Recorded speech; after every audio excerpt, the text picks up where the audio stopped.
पहले सुनिए कल विधानसभा में क्या हुआ। माननीय सभापति महोदय, मेरे प्रश्न के उत्तर में माननीय मंत्री जी ने पूरा परिशिष्ट दिया है।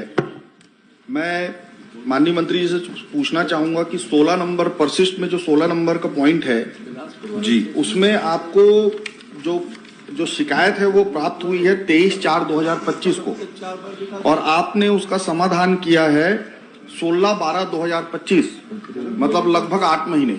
तो ये 8 महीने की देरी क्यों हुई, ये बताना चाहिए।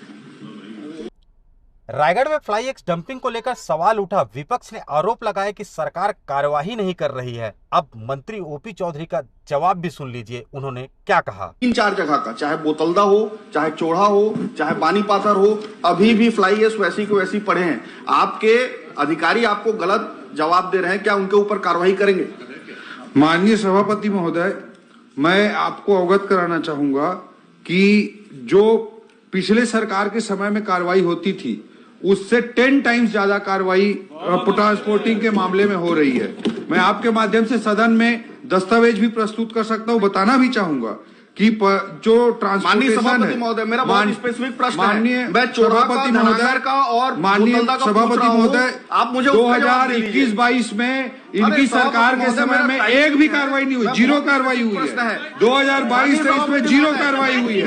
2023-24 में 9 लाख का पेनाल्टी हुआ है और 2024-25 में 21,30,000 का हुआ है। समय बर्बाद करने का समय है।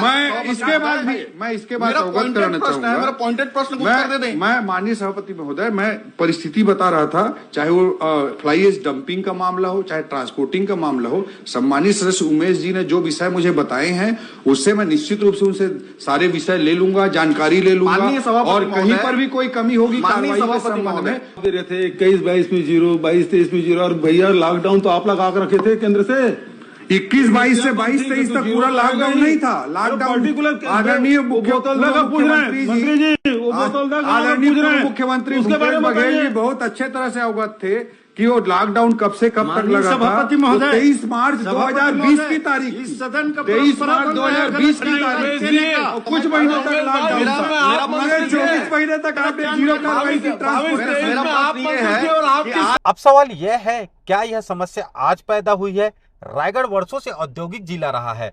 फ्लाई एश का मुद्दा नया नहीं है, बल्कि लंबे समय से चली आ रही है औद्योगिक चुनौती है। सदन में वॉकआउट भी हुआ, लेकिन वॉकआउट समाधान नहीं होता। समाधान आता है नीति, मॉनिटरिंग और जमीनी कार्यवाही से। प्रशासनिक पृष्ठभूमि से आने वाले मंत्री जानते हैं कि हर आरोप का जवाब बयान से नहीं, प्रक्रिया से दिया जाता है। तो सवाल फ्लाई एश का है या राजनीति की उड़ती हुई राख का? क्योंकि जब जवाब तथ्य आधारित हो तो आरोपों की धुल ऑटोमेटिक बैठ जाती है।